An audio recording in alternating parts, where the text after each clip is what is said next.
Ladies and gentlemen, stage 3 is here. The vacation is over and now the work begins. It is the home stretch. There's light at the end of the tunnel though. We will get there. I mean, if we're gonna call this work, then I don't know if I'm willing to say this because I'm excited. This is a good old fun time, CJ. Wait, I'm you sure you you're agree. telling you don't want to put in the work, Cookies? Here we are working our butts off and Connor doesn't want to put in the hours. I would say Connor managing to roll his way up to that spot right now is a lot of work. Okay. I really think so. The guy has to go through a whole doggone process just to be with you guys today. True. And once again, Connor, I'm just blessed in this stage with you and Mr. Brimstone. Absolutely blessed. On a serious note, I guess a less serious note because Connor doesn't want to be too serious. This is all fun and games. The games we get today, oh boy, it is stage number 3. We've seen so much action to get here. Connor, we've whittled down the teams a little bit. We are down to, is it 9, 8, 9? 9. 9, yeah. I didn't check my counter at the beginning of the day. So much prep work to do. Give us a little bit of fill in of where we see ourselves now after what, 2/3 of the year gone. Yep. Unfortunately, Vipers, one of their players, Mr. Snake, got yoinked up to PL, and Rice went to Luminosity, and then oh no, they can't keep 3/5 because Slippery has other responsibilities, so they disbanded. Nocturnes, they also sent a couple of people to the league. Poison, he spread his wings and disappeared over to another roster that goes by the New Vipers, formerly Rent Free. And that means that both those teams are gone. Bye-bye. And LSR, guess what, CJ? They actually won a game. They won the important relegation game, so they're still here. Yeah, that was a best of 3, and apparently we all bet against them to lose a game. To be honest, I did. I did not. I know Grim did. I think I bet against them. We all did, basically. A lot of people thought LSR was down and dead and in the water, but they've added pickups of their own. Fish, you may have remembered him from the late registration, the team that had the Kanye album art as their picture. They're basically back, except you also get to add in CZ as well. So they're looking to be a little spicier. There's a lot of moves, a lot going on. I have noticed a bit of a trend with us here. Every time there's a new stage, we get so excited. It's like we're gonna go through all this with the rosters, but we can't help ourselves. We just start talking about names, we start talking about players. But let's talk about the first matchup of the day. We are now at 4 matchups on the day. The first one's going to be One Shot taking on Unemployment. Now, One Shot, they had a pretty decent stage too. They did well, and they are the only team, Cookies, with no roster changes coming into this year, which is not what we can say for the other teams in the least.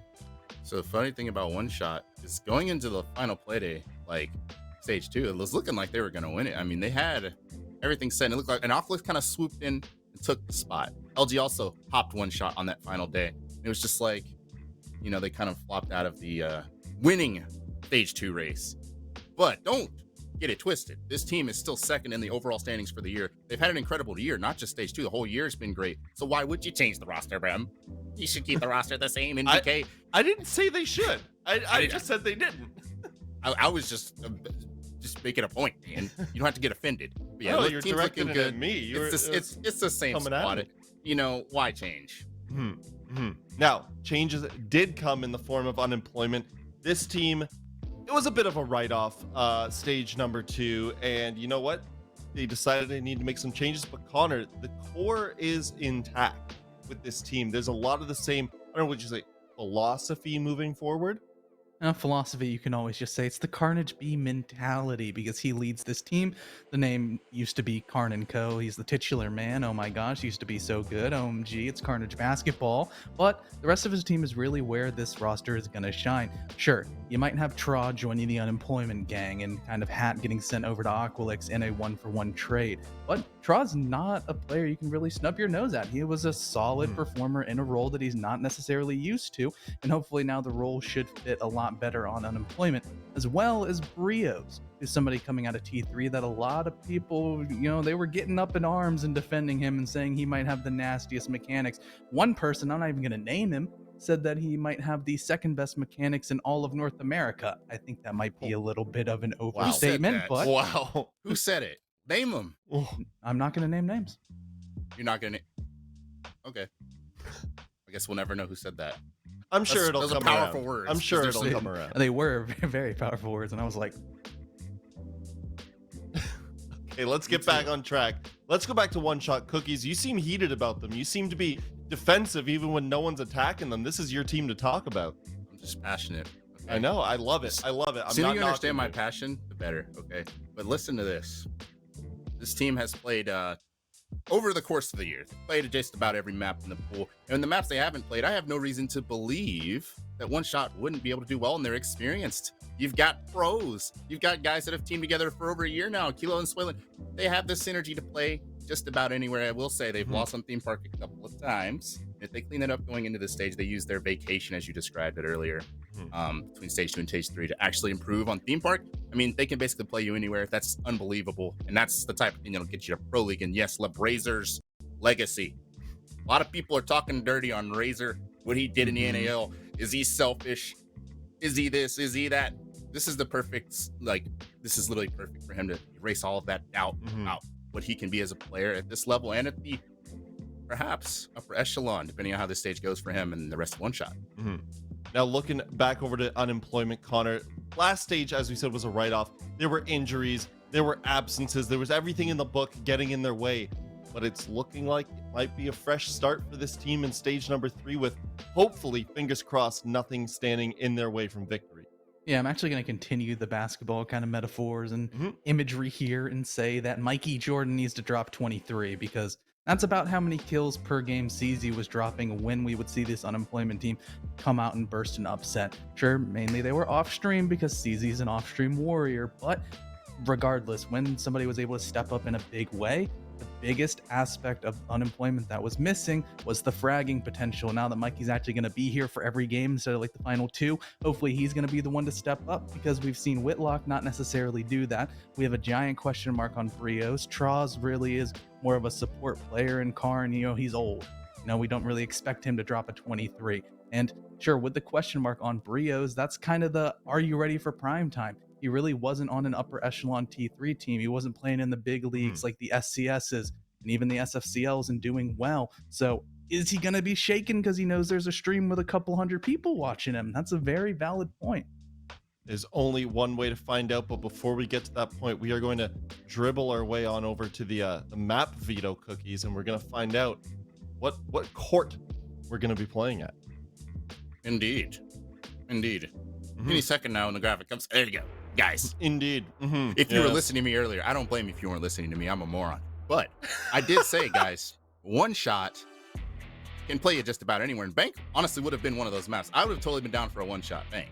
Like, they smoked some people on Bank before. They insta-ban it because they can. They got it like that. And if you're Karn's team, Carnage B Unemployment R6, they just added 2 new players. Again, I don't know how many dry runs you're going to have to do, Connor, before, people's brains start exploding. Due to all those roster changes, their map pool is definitely going to be weaker than One Shot. Yeah, and one of the biggest things with unemployment constantly, as we say, there's 2 maps that they're pretty decent at and that they're pretty comfortable on, and it's the Oregon and the clubhouses. But actually, both of those were banned by unemployment, so that's a little bit weird because potentially that's the great equalizer that you would try to go towards if you're kind of striking up, you're punching upwards, trying to take out this one-shot roster that on paper and in practice is stronger. But when you go to a Chalet, that now unemployment has actually looked pretty decent upon. They like incorporating the OSA, they get those long lines of sight and have some good cutoff game.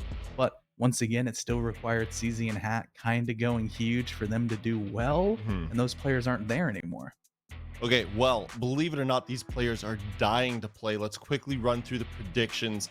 Cookies, based on last stage, okay, what's your thinking here, Cookies? I believe in Karn. I believed in him last stage. Listen, they were so close. In most of the games that I was the antithesis, they were really close to winning a lot of those games. And today, I believe they can pull the upset in their opening game. The CZ, even though this game is on stream, and he is like -20 on stream. I ran the numbers. It doesn't matter. I think he's no longer nervous. I think he's going to show out. And he's going to hit One Shot in the mouth. I think so. I got to say, Connor, I'm nice and confident now because every time Cookies says he believes in an individual and he gives them his love, they lose. So I think we've got this one wrapped up now. That was a nice little introduction. Thank you for that, Cookies. Connor, right before we jump in, one shot, they've got it going for them. Razor left a top 4 NAL team to play on this roster. And it's kind of started the dominoes. It started the chain of events that led him here to one shot. And there's no way that they're going to lose this game. Okay, we are going to Chalet. It's game number 1, stage number 3, one shot, unemployment. What's up, guys? Challenger League's back. I'm excited. I'm Crow. Hello, everyone. My name's Harrison. And to my technically to my right, I guess. Well, from your perspective, it looks like to my left. But trust me, it's to my right. This isn't Jonah. In fact, I decided that Jonah didn't deserve the last 2 letters of his name, and I have John instead. You could, I guess, take out only the H. I still have the A if you want to be that. Oh, I didn't notice it said. I didn't well. notice it said Jonathan. I thought it. Yeah, the full I name. was gonna say John. That's John's just so much easier. So we'll just say what you had originally. But interested to see if this is going to be an easy win for one shot or not. I could definitely consider Brios a bit of a dark horse here. Again, a lot of unproven potential for sure. And I actually ended up talking to him for a couple reasons. First off, to make sure I get his name right, because I am horrible with names, funny enough. And secondly, just to, give him some confidence going into this game. And a lot of nerves can build up on your debut game, even for Challenger League. And especially as an entry player, if you're going to have a lot of nerves, that can lead to a lot of issues in just your position as is, whether you're going to be very communicative to help your teams enable you on that entry role. And that can just lead to a slew of problems. So really hoping to see some good gameplay out of unemployment as a whole, and in particular Brio, since again, like I mentioned, is going to be that dark horse going up against probably one of the best teams we're going to see in Challenger League this stage. I have to say that might be called a little too early, Harrison, but on paper they seem like they could be a top team to make it to the playoffs for sure. Yeah, I'm not gonna lie. I like One Shot, right? One Shot, they've always been a very consistent force in Challenger League. Top 1, top 2, top 3, whatever. They've always been up. But CJ's speech inspired me, and I'm going to flip my vote. I'm going to flip my vote to unemployment. Wow. Because looking at last stage's map selection, right? One Shot of the same team they were at the last stage. They banned this map twice. They won it twice, 7-4 against LG, 8-6 against Rent Free in overtime. And they lost 5-7 to Reality TV. Unemployment, out of 9 playdays, 10 total games, Unemployment banned this map 6 times.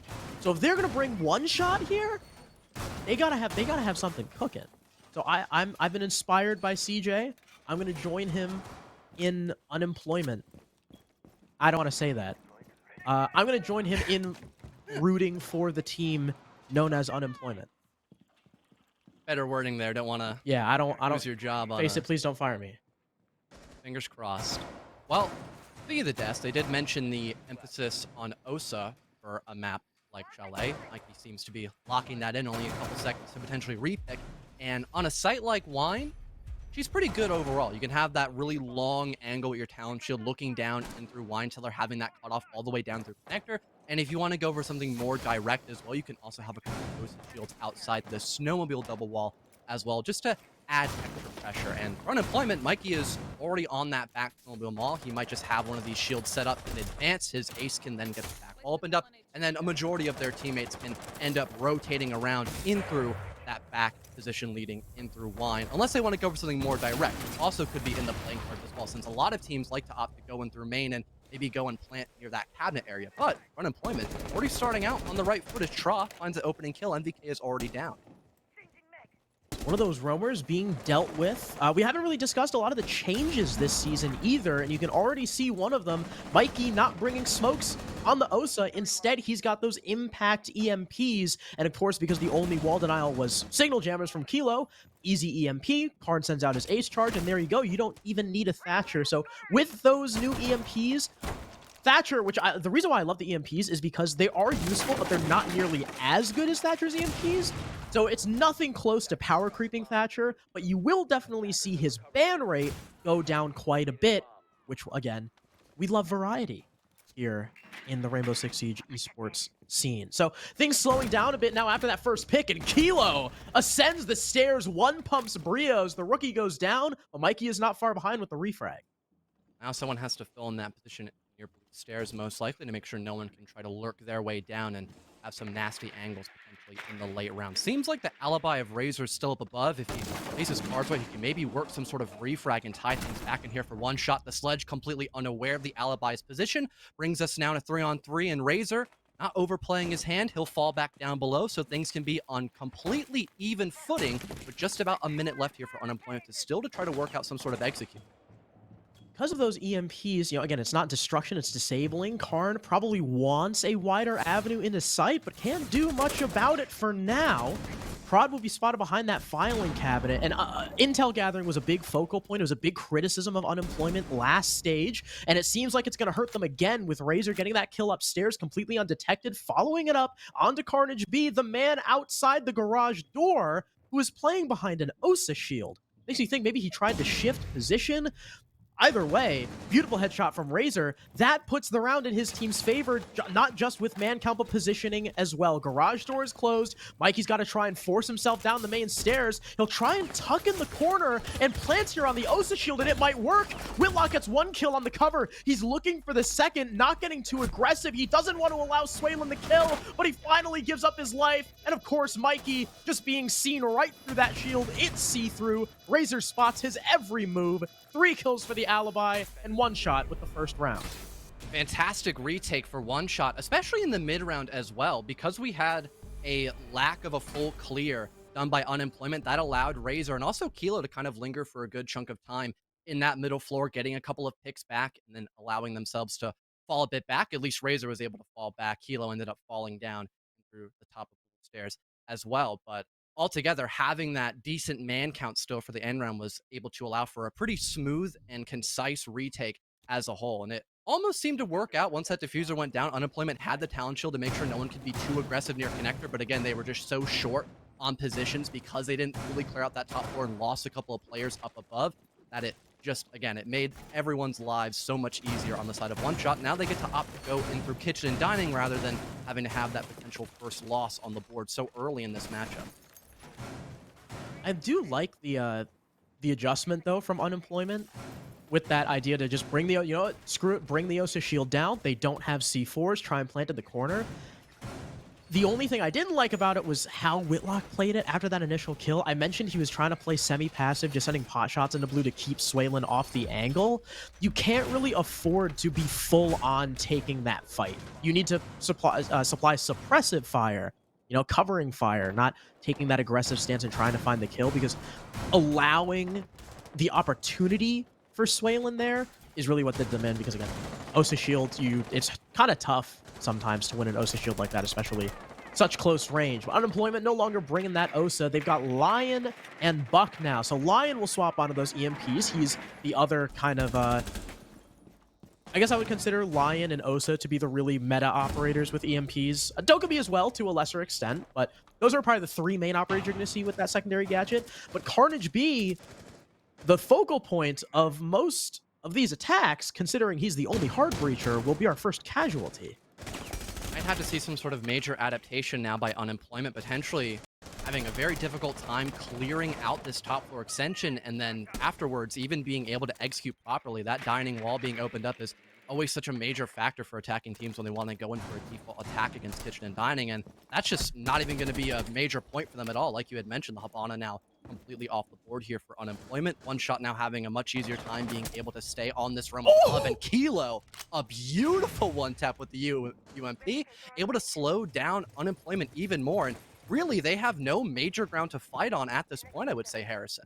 That was disgusting. And another effect of the new season, not necessarily, you know, he could have gotten that kill without it, but suppressors. Suppressors are now, I can't even say back in the meta, suppressors are in the meta. So a lot of you know about the recoil changes that went down in the TTS and now in the live server. Some guns are a little bit weird.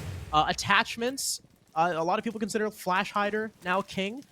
But there are some guns where you really don't need any recoil mitigation at all. The UMP being a classic example of that. So hey, slap a suppressor on it, because as you can see from his fight with Brios, there's no more damage reduction. So no more, ooh, if you didn't have a suppressor, you wouldn't be at 1 HP. You get the full brunt of your gun with the added benefit of not having your shot seen. And Kilo picks up a 3K with the suppressed before falling back. And guess what? There's still 3 people upstairs. Razor's the next to strike. and Tra has to clutch a 1v5 if he wants to give Unemployment their first round. Carnage B going down first was not a great sign. It really hurt the upstairs push, and unfortunately on a site like this, the only way that you can kind of mitigate the lack of hard breach is by added soft destruction. But then without said hard breach, it's a lot harder to take upstairs. It's a real catch-22.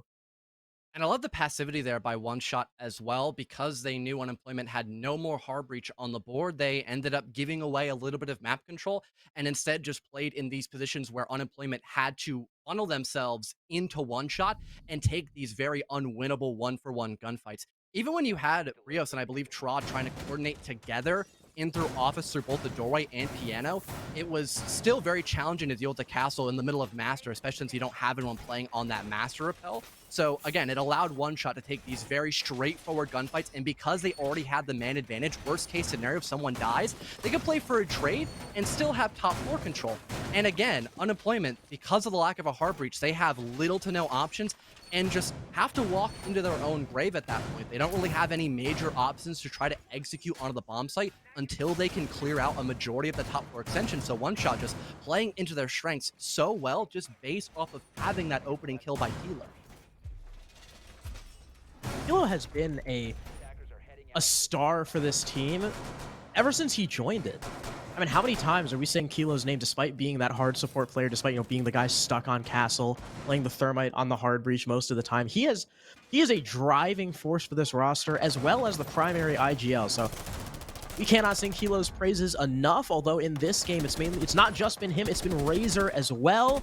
The man is 5-0 in the first 2 rounds and will suffer his first death at the hands of Whitlock for the caster's curse there. I'm so sorry, Razor, but it'll be a leadoff kill for Unemployment. I'm sure you didn't mean it. Or maybe you did. Actually, you would maybe mean it. I did. You did That was vote a for Unemployment. malicious compliment towards Razor. That is fair. Drop playing up above on the roof is able to find one as well. A really great start for Unemployment, as it's not going to take all too much effort to try to actually push in through the top of Library. Just a well-coordinated push can probably allow themselves to isolate the player stuck in Library, maybe forcing him to fall all the way back down blue or through the hatch, and that leaves just the player as well playing towards Mezzanine as well, where he also has a fallback option, but again, that allows a lot of map control for Unemployment, and they already have the man advantage. So for One Shot, I need to try to work some sort of kill before they end up retreating, but their hands are really tied in this. Rios will get incredibly lit up before finishing off Prod. NVK left unspotted by Piano, rotates through, gets that trade, but it's still a 1-for-3. Advantage fully in the hands of Unemployment despite that low HP on the Iana. Flank watch being set up by Mikey as well. We know how much he can do on the soft breach in that entry, but he's typically the team's main flank watch as well. He's a man who dons many hats. With One Shot giving away that man advantage and the positional advantage really early in this round, it was just a matter of time before Unemployment finally came in, collapsed, and took that map control firm. Unemployment still remaining pretty conservative as well, not trying to really overplay their hand, making sure they have vertical to allow even more angles to deal with these last 2 defenders instead of One Shot. NVK watching down through blue stairs, able to work his way back into the bomb site, but Karn is currently going for the plan. Currently, there's no denial of this. It's only Swalen. He's out of smokes, gets knocked on the ground as well via an air jab, and he's just stuck inside of stock with really no options to win this 1v4. Yeah, that's a one of the hardest retakes in the game, considering where that diffuser is. Not only do you have to worry about the upstairs control, but there's that big window next to you as well. And Swalen won't even get to that point. Whitlock providing overhead. He'll finally get the kill. Unemployment with their first point off of just some really early kills. Yeah, having both Whitlock and Tross step in to win their ones, and not having Unemployment immediately jump the gun. They were still gathering information to acknowledge whether One Shot were still trying to hold the top floor, if they had completely given up that front of the map, and they fully pushed in together. They had someone working their way in through, you know, the highway balcony. They had someone out on main balcony too, along with the regular library hop-in. So everything was accounted for. So even though NVK did find that one trade, again, Unemployment, they were already in such a strong lead, it didn't really matter, and NVK eventually had to give up that top floor control. Vertical ended up going down as well for Unemployment. And again, there really were no options left for One Shot, as they were down on players and they were down on utility as well, as Swalen had to use a lot of his smoke grenades just to try to stall for extra time to give NVK more room to help him out in the bomb site. Unemployment, a well-needed round win, but with Chalet being rather attacker favorite, I would expect to see a couple more coming out their way and not having to instill that slight advantage for one shot. And this garage round was decently close. They're rocking almost the same lineup, only they have a thermite rather than an ace, a respectable change considering the bomb site. And it was close. Their roam clear started off very successful. It was just that tiny gap in intel that allowed Razor to strike, take away the vert player, and from there, you had no way to deal with that signal jammer, no way for Carnage B to open that wall wider, because he still had 2 Selma charges left in his pocket at the end of that round. It was easy for the anchors to hold in place. They know about the possible impact trick. Swaylin sees that it's all the way on the left side of the wall. It is impossible to trick from that if the thermite places it over there. So wall open, Unemployment now don't have to worry about any further impact trick. They don't have to worry about any further hard breach if that's their main avenue of attack, like we've seen them do through most of their attacks on this map. Then Carnage B is all set up, and the roam clear is up next. With Unemployment, really, if they just checked a couple of extra spots when going in for that top to bottom clear last time, they probably could have had a much better chance of winning round number 1 as a whole. It was just mostly Razor and Kilo having that element of supplies to play for a very aggressive trade to have that 3 versus 3, and really the man advantage was the only thing that was keeping Unemployment going in the early round. But once again, that's going to fall right into the lap of Unemployment. Brios in a great spot is able to shut down Kilo, so no more tricky plays walking back up the stairs. There is still a couple of roamers up above, one being NVK and Razor in the first floor as well. But if Unemployment, again, if they take a few extra seconds to gather that vital information, as long as they have the heads up going into those parts of the map, they should be a lot more capable of either trading out those gunfights or just flat out winning them to get another strong position like we saw in that bar attack. Yeah, my focus is going to be on what they do about Razor, and by extension, NVK, who has now joined him up here in Dining. This is where the round starts to spiral out of control. Also, quick note, I love that Brios learned. You see Kilo's death marker right where he pushed up and killed Brios in the previous attempt on this site while he was on a drone. So the Iana learning his lesson. Great thing to see from a rookie player. They're still trying to spot this player in Dining. It's no longer Razor. He's fallen back to the site. It's NVK, who will take a lot of damage. Banshee going out right in front of the Osa.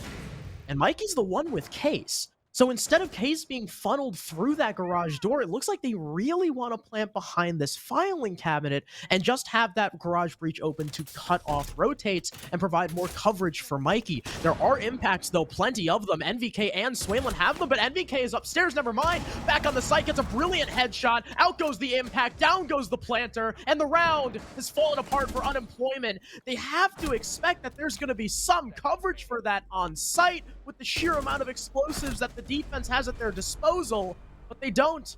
And one shot take round number 4 with ease.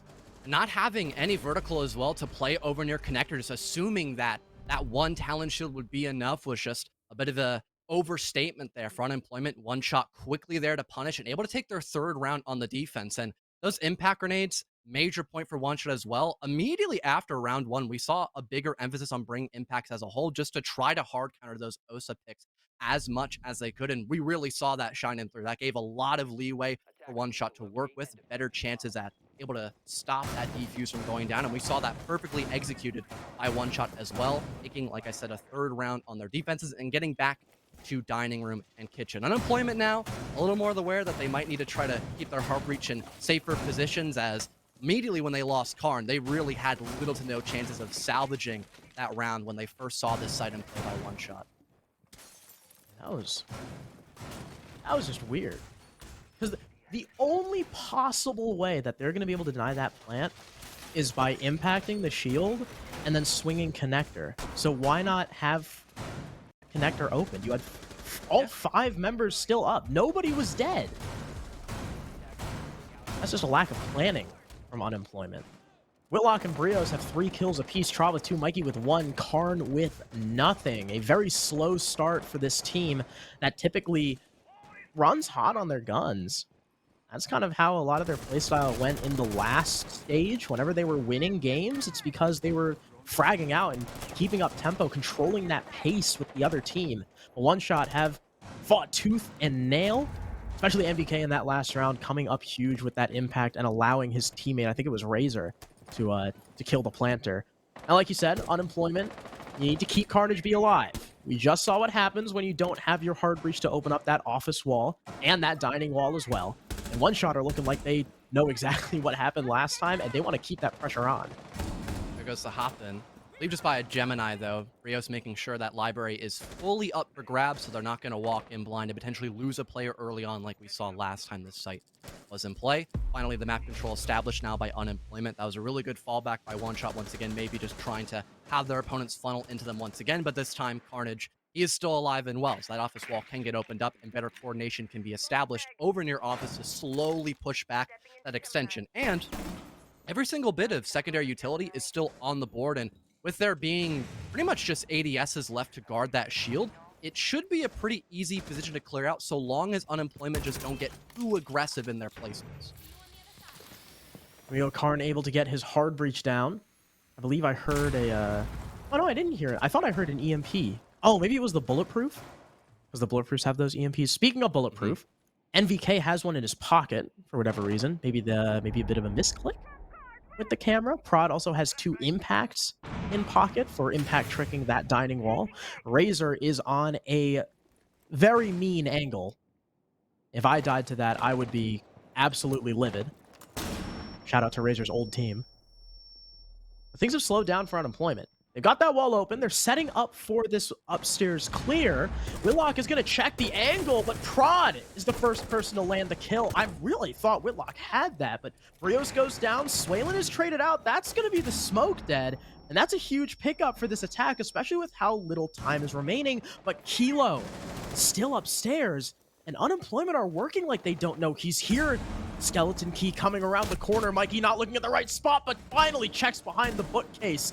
Down goes Kilo, but the time is whittling away as well. 20 seconds left. Razor and Prod both lit. NVK now dusted, and both those last defenders are quartered off towards West Main and Trophy. They're nowhere near dining. This could be a free plant for Unemployment if they just get a move on, but in comes the Lion. Doesn't check beneath him. Tra is now dead. Card is getting this plant down. Impact come out in desperation, and Prod lands his 3rd kill. The plant is right in the corner, and they know about it. Nobody's on site with Karn after Mikey dies, and One Shot steal the round. And a major lack of info allowing One Shot to bring back that round as a victory. Unemployment in the early round looked so good. And again, with that lack of information, that gave Kilo a small idea to maybe just play up above to sort of die, maybe bring somebody down with him and just have less players to work with up above to kind of weaken that value that Unemployment gained by eventually forcing back most of that roam clear, especially if you kill someone like the Sledge, for example.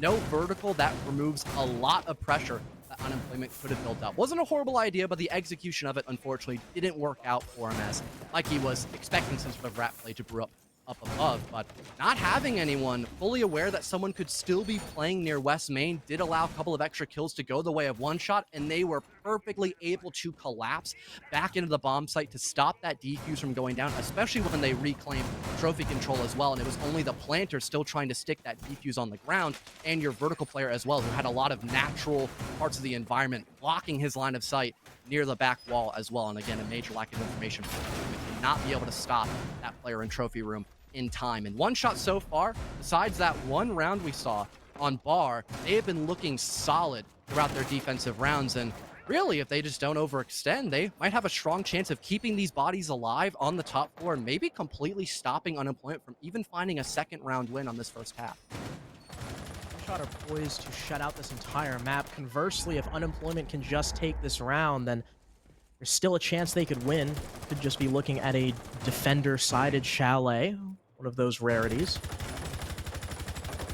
Unemployment, you know, as a brand new team, defending is, well, I shouldn't say always. In most cases, defending is easier than attacking, but Kilo looking to put the final nail in the coffin as he picks off Tra really early, seemingly solo? Where was Tra? Eventually, I would say outside. I mean, that's the only thing that makes sense. I think he was out near main double window and just died trying to open it up. I'm not too sure. Huh. I guess we'll never know. I have no idea. Still, though, for One Shot, getting that first entry kill Definitely going to slow down Unemployment by a major amount. Having crossplay in near the square/box as well, able to stop those Excaliburs from breaking off the mirror window. And NVK still roaming, or at least lurking up above, is able to find one as well. Finally, a response here for Unemployment, but still, they are really low on manpower as a whole, and also just utility to help push back anyone on the side of One Shot. Really, it seems like Unemployment are almost in a rock and a hard space, or they're trying to get themselves in a rock and a hard space. They are really short on options. Yeah, that's the question. What do we do now? We have one kill, but we've lost Sledge. We've lost all of our nades with that Iana dying too. We do have a Hibana, but they have someone covering this mirror window because there is 0 pressure top blue. They're trying to do things before doing what needs to be done before that. Like you need to have someone pressuring top blue, otherwise it's free for that defender to just shoot open the mirror window or shoot off the mirror window. Whitlock tries to jump in, but there's floor holes because of course there are. Razor will finish off the down that Swaylin had got. Mikey will land another kill from, I believe he was at the main door earlier. It looks like he rotated around to find the kill onto Prod. He's downstairs in the basement, so probably coming up blue. That'll prompt NVK to start falling off. Carnage B now outside the game's window, but another mirror window is staring at him. Looks like he'll try to open that up. And there's nothing that's going to deny it. NVK is not going to come down and shoot off those X-Kairos. So a lot of Swaylin's cover is now gone. Mikey's just going to try and walk up the staircase on ADS, and of course that doesn't work. Karn now the last one alive, waiting through barbed wire and coat check. They likely hear it. The C4 goes out and puts him out of his misery. One Shot take a dominant half, 5-1. Strong lead off here. Now the attacking side is they're going to move over. But Unemployment, I think the main thing we've discussed a couple of times is them just cutting corners on certain positions. Again, we can go all the way back to round 1 where they didn't fully clear out that extension on the first floor. They were punished for it by a quick retake by both Kilo and Razor. And specifically on that round, like you mentioned, the timing of trying to push in through that top floor led to a lot of holes in their attack, allowing some pretty quick 1-for-1s by One Shot. And because they had that heavy realm above, not just the default extension, they could be very fluid on trying to take those 1-for-1 gunfights and still have the power positions to make sure that Unemployment, if they mistime their actual, plays trying to get into the map, they're going to be punished for it because there's still someone playing top mez behind a mirror window, for example. There's still a guy playing top blue, yet you also have the added problem of having a roamer who can be pretty much at any place at any time. So if you have a lack of information, you could just get shot at an angle you weren't frankly expecting. One Shot still able to capitalize off of a lot of mistakes that Unemployment had in that first half. But like you had mentioned, Unemployment now they're on the defensive side. And although we are on an attacker-favored map, when you have a lot of uncomfortable positions you need to fill out, it can be a little bit easier to do that as a whole when you're on the defense. And especially now that NVK has left the server, so One Shot not going to have their player. And I don't know if it'll be the right time to go for that rehost, but I guess it will be. Yeah, I don't know how the rehost works. The rulebook changes all the time. Yeah. I don't know if that was counted as in prep or whether it's in the action phase. We're just going to take a timeout for now. I still hear things going on. So something's still happening. The voices. All right. So yeah, so because the disconnect and the rehost call happened out of prep, I think, the round is just going to progress. A little unfortunate, but hey, One Shot, they've got rounds to bleed. And it is also not the only time they have been down on a player deficit and have still been able to bring back the round as a win. So Unemployment, although they've got the man advantage off the bat, they still need to play a little more disciplined to make sure they don't give any second chances here for One Shot. A very important round to potentially grant match and series points so early in the evening. Nade goes out, and that might connect on a Mikey, and it does. He tries to get out, but still gets injured in the process. Razor now able to hop in. Maybe expecting one top blue as a drone sails by the Jaeger. So far, things looking a little more salvageable here for One Shot as they are most likely able to confirm that kill, and it's just a flurry of blue, Harrison. Brios gets downed as well, and all of a sudden it turned into a 5v4 to now a 4v1 with One Shot, not losing a single soul in round number 7 besides NVK. All right. I don't know how Kilo was just allowed to do that. You were just talking about Unemployment not wanting to give them opportunity. And just as you were saying that too, I don't want to interrupt you, but Mikey was staring at a Twitch drone and then just didn't notice it. So a nade flew right by him, and it seemed like that was the catalyst. Spoke too soon, I suppose. Yeah, and Kilo calling that they do in fact need to rehost. Don't blame them. I'm sure Unemployment are really going to try their hearts out to not grant another 4v5 win like that, but so many rounds have to be clawed out now for Unemployment. If they even want to get to overtime, it does seem like One Shot have this win almost in the bag for sure at this point. And I'm not trying to discredit Unemployment, of course, but it is 6-1. It's a very difficult position to come back from. Damn it, CJ. I hate that guy. Yeah. Why does that guy have to be? Why does that guy have to be so inspirational all the time? He just has such a way with words, you know. I know. Almost as if it's really job. pisses me off. But anyway, we are going to cut to a break. It's just taking a little bit longer than we would have liked. So don't go anywhere. It's still going to be 6-1. So who knows how much Siege will actually have left after said rehost and after said break. But don't go anywhere. We'll be back in just a few moments.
don't deny there's some strange evolutionary process going on. But mankind won't be destroyed. The fact that you and I are working here today is evidence. Woo! We're back. Everyone's here. NVK's power is back on. I decided that I would be nice and I would turn it back on for him. How thoughtful. I know. Never mind. I changed my mind, actually. I changed my mind. Well, not even too sure if they can. They just called a rehost last round and you're only granted one, so they might be stuck playing another 4v5. Yeah, they're gonna have to. We just got it confirmed up to the higher ups here. They're gonna have to play another 4v5. Which, hey, they did it once. Probably could do it again. They could probably just win this game in a 4v5. By the way, things are looking. But it must especially be with last round with Kilo just walking into main lobby and killing 2 people. Yeah. He did do a little bit of a demolishing. Still here. You get to look at the nice scenery of Chalet. It's anything you could have wanted. Enough of that. I hate the Swiss Alps. Fair enough.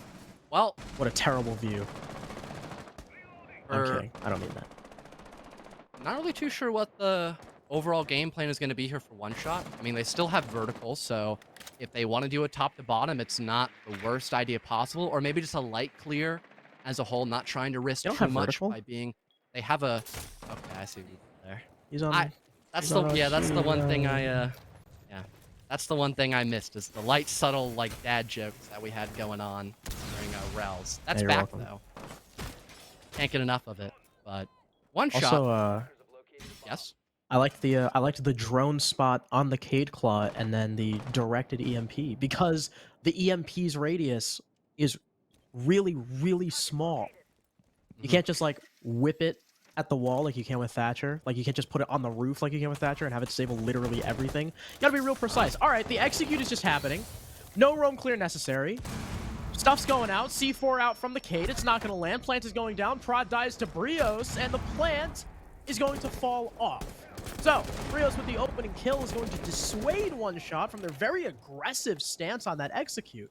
And now, it seems we've hit a lull as one shot disperses. Yeah, I was going to mention having vertical to make sure that direct take could be a little bit more palpable. Having less to worry about, especially in connector. Again, a major point for the defense to have when trying to stop that plant from going down, whether it's on the main breach or near that cabinet position.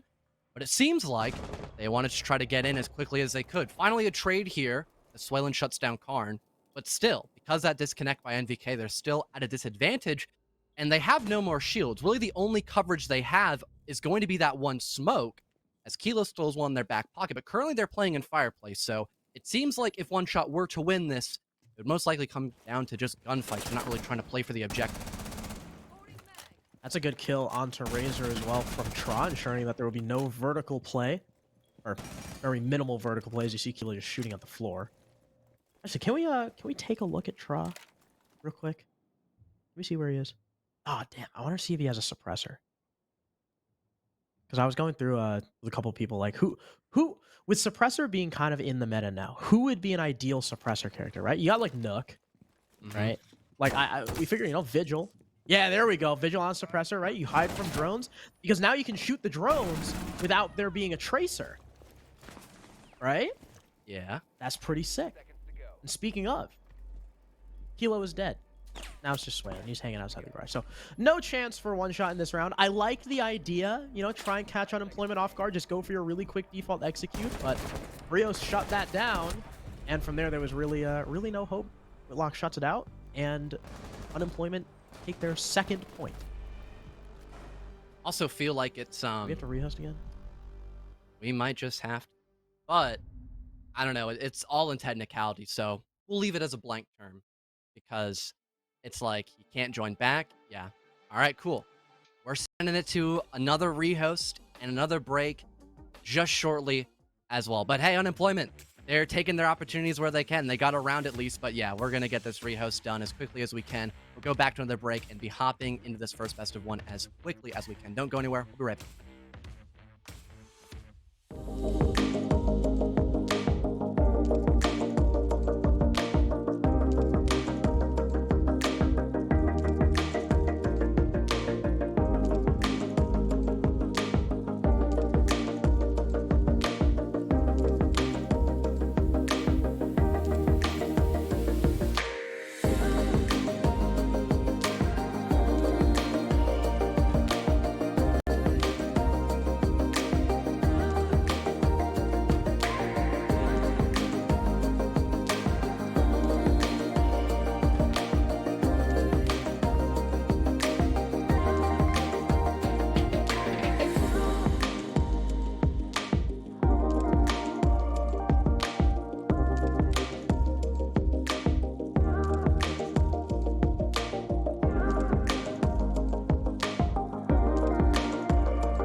back again for the third time we are on stream. NVK has returned. Hopefully, his internet or power or whatever the hell it was doesn't go out again, and we can finish out this match. You can only hope for something like that, especially for the first game back of Stage 3, unless you want to count relegation, but that's kind of like a gray area. So we'll call this the Stage 3 just for simplicity's sake. So already having 2 rehosts and a couple of breaks in the mix definitely does not set the mood in a good manner, but hey, I'm sure we'll carry on as we always do. Kitchen and dining now for unemployment. We saw this site pretty much destroyed by One Shot simply because they were able to take advantage of Unemployment's heavy extension, specifically near library, near that top mezzanine area, and also near blue stairs, win their ones, and then just dive bomb on the site with a 4v1 advantage. Now, as long as NVK does not disconnect again, it should be a 5-on-5 off the bat, so that really should be setting some sort of good light here for One Shot that they're going to have a much easier time of clearing out the exact same extension that Unemployment is opting to do, as they still have Mikey playing above near top mez, but he might want to try to opt back on a fall off much earlier to make sure he does not get naded. Especially now that One Shot are full 5 strong. You bet that Unemployment aren't going to be playing this nearly as forward as they did before, although as I say that, Mikey checks an angle, gets shot up, softened by Razor just a bit. Whitlock also taking a bullet to the chest. Drone comes in, does confirm that he is still downstairs. They'll lock him in place and perhaps start the hunt. Not sure if One Shot are angling to take these extended players out or just focus on library for now. They're kind of posted up in and around everywhere. Not a whole lot of movement, just intel gathering, trying to decide what to prioritize. Just focusing on trying to guarantee they get this first entry kill. I believe with the ADSs now burnt, they can go in for the grenade. Might be able to fall back safely this time, though, still able to play up above near top mez and Finally info. get the drone, too. Yeah, thankfully. Major change up there for Michael E. But still having that position, gonna waste even more time here for One Shot. And just now they have someone going on a highway. They have that one cut off. Razor finally hops in, and Mikey just gets a boatload of util thrown at his face, eventually shut down by Kilo. Man advantage still granted here for One Shot, but there is still one roamer above, at least one, that being Brios, and he has a shield to play off of, so still plenty of time waste potential, and Traw's here to back up and master as well, so it's not completely over just yet for One Shot, despite the fact they killed Mikey. Yeah, because, right, Unemployment lose 1, but they waste almost like a minute 50. And almost all the util, look at that.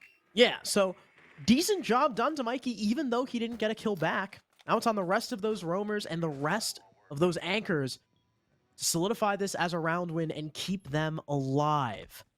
Whitlock now rotating into West Main. Karn is the one holding down mainly Insight with those evil eyes. Not sure where that explosion just got. Did Carnage B just impact the floor? I think he just impacted the floor for his upstairs teammates, just in case that they're not fully pushed out. If they can keep control of this top floor, they've got an angle over to that default plant spot. Razor gets lit up thanks to the long line of sight from Tra, and he gets finished by the Aruni. No trade coming back from that double window. Locked in place now as the defenders. The line call goes out. Kilo the next to fall to Tra, looking for 3. Brios has to back him up, but NVK comes through bathroom, blinds Tra. Brios doesn't even turn around. The Zofia barrels in, but the time is so low. 3 seconds left. Carnage needs to stay alive. Whitlock needs to support, and as Karn falls, Whitlock is the last one standing. The time runs out, and Unemployment survive. And no resources as well. They just had to challenge Unemployment directly, granting Tra a couple of very important gunfights as a win. And able to again waste so much time. We saw that off the back of Mikey wasting pretty much the first half of the action phase. And again, all that utility I briefly mentioned, they had pretty much nothing to try to deal with that presence in the back of Closet. And not only having Brio stay up there for so long, but also Tra just left such a sour taste for One Shot that they really weren't able to get all too much done besides winning their ones towards the very end. But timer went down to 000. It struck midnight, and they just had no options to try to get that defuser on the ground, as I believe it wasn't even the case player outside of Dining Wall. So they really had no direct way of getting in the bomb site to get that plant down unless they hop the hatch, but that's such a risky thing to do when you only have like 2 seconds and there's still someone playing directly in that bomb site as well. Unemployment now getting to go in through bar and games as well, but I mentioned this before, I'll say it again, one shot. They only need one clean round to get this game over and done with, so eventually Unemployment, it probably won't be looking all too good for them, but hey, if they keep up this momentum, if they keep their stall power to its full potential, we could definitely see overtime for sure. It's definitely in the playbook. I'm not gonna lie though. Tra and Mikey did great. Brios. What was that brother doing? I mean, he was just playing for time. That's what I He assume. was just sitting on the bro, he did not even turn around. His teammate died. That fool was like a statue. He did not care. Full discipline. The Respect. ancient Greek Stoics would be proud. Indeed. But Mikey, who's in his little rat spot in garage, has since moved. He's left his perch. This is going to be a bar defense. The first time that Unemployment are defending this site, so it's our first look at how they're defending it. They've got the top blue shield, of course, supplemented by ADSs. They got the Aruni as well because Wamai is banned. You want as much projectile denial as possible for this top blue hold. You've also got a lot of pieces for that library hold as well in Chimney if you would like to do that. They do have the double shield setup, but from what I see, there is no one top fireplace or in library. I think it's just Brios. No, okay, never mind. I misread the silhouette. So they do have that guy up there. Still able to have a relatively normal hold up above. Finally, though, the shield gets destroyed by those Roterodromes. Good play as well, having the floors available since there is no mutant play to How is he alive?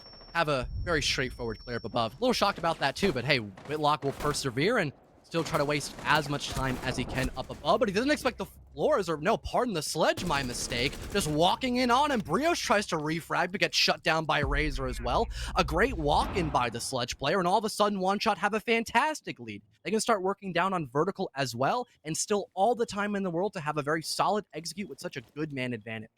Yeah, the addition of that florist to the lineup really opening up the top floor, denying that top blue hold. That forces Brios off the angle. Whitlock now does not have nearly as much cover as he once did, allowing Razor to walk in, knowing that Whitlock is trapped in the corner, knowing that he's being distracted by the man on the window. Nade goes down. They do have info bottom main. Good drone work from One Shot. That's been a huge highlight throughout this entire game so far. Karn shot in the back from above by Razor. Beautiful vert play. Mikey the next to fall. Tra is the only piece of the puzzle left for One Shot. And it's armed with a Roni. He grabs one on the MVK. Grabs the second on the Razor. Beautiful shots from Tra. Might have top floor control, but Swalin's planting, and I have to imagine it's safe. Plant goes down, nothing that Tra can do about it. He'll desperately punch through, thinking that it's default in bar, or thinking that it's default in games, but it's actually in bar. Kilo lights up the back of Tra, able to get away before Tra gets the reaction, but still, very tough prospect. About 23 seconds that he needs to get all 3 kills and hop on this defuse, and One Shot are not giving him an inch. They are staying static. Tra forced to fall off into the basement through that hatch. He sees one, downs and finishes off Kilo. Still 2 to find and only 10 seconds to do it. Swalen is going to tuck in, allow Prod to do the dirty work. Great shot from Tra. A quad kill for the Aruni, but he still doesn't know where the planter is. And the time has run out. Walks through, gets blindsided by Swalen. A beautiful attempt from Tra. Heroic, one might say. But it's not enough. And One Shot sealed the deal, 7-3. And Kilo as well, the shout to Comcast. Almost costed them the first game of Stage 3, but they still hold on and eventually get that full win, all the points granted towards them, and a clean game for them as a whole. Again, the capitalization on forcing out mistakes like isolating for one-for-ones, making sure that there wasn't a lot of ground that could be recontested by Unemployment easily. It made a lot of their defensive rounds pretty smooth as a whole, and then they were able to transition that pretty well too. Moving on the attack again, we saw that immediate open up by, I believe it was Kilo on the Twitches on round number 7 as well, finding multiple opening kills and granting that 4v5 turn into a 4v0 victory. Same thing applied, but to a full force on that last round. But hey, not only hats off to One Shot, but I also got to say hats off as well to Brios and the rest of them on Unemployment as well. They had a couple of good moments, and altogether, I would say besides their defensive halves, their opening rounds were pretty good. They just again, I mentioned this earlier, they did cut a lot of corners. They would forget about the bigger picture in a lot of rounds, not double checking for any potential retakes, not having a lot of flank drones slash any major flank watch as well in a very, retake heavy map like Chalet. Definitely spelled disaster for them as well. But hey, it's the beginning of the season. They have plenty of time to improve. So I'm really looking forward to see what they can do moving onward as well, Harrison. Yeah, and one shot, speaking of improved, this is the exact same roster as last time. They didn't feel like Yep. they needed to make any changes. All the pieces are there, came together beautifully today, even in those 4v5s, which is a big highlight. Remember that dining attack 4v5 that Kilo got those 2 initial picks? The drone work was on point. And they only had like 2 guys entering. So huge stuff for one shot, but we're going to go back to the desk for now. Remember, we still got 3 games to go. It's 4 games per day from now on. So we're going to see what the desk has to say about one shot and unemployment. I gotta say, fantastic start to stage number 3 already. Connor, the first thing I wanted to address, though, when looking at this game is, One Shot was the better team. That was fairly obvious here. They come away with the victory. But it was the fashion that they did it. This is an attacker-sided map, and their defense was near perfect, going 5-1. And then their attack just looked like, Chalet attack. It was solid. Yeah, I mean, they lost more attacks than they lost defenses, but sure, maybe we could say, put an asterisk next to it and say, if NVK didn't have Comcast, then maybe this game gets closed out a little bit quicker. But overall, the game plan for One Shot on their defensive half did look clean. They found the weakness of Cardin & Co. That's always been just a giant lingering aspect of, if you shoot their drones, they don't know what to do, and so you shoot some drones, peel away, your roams are going to look great. There were so many times that Cardin & Co.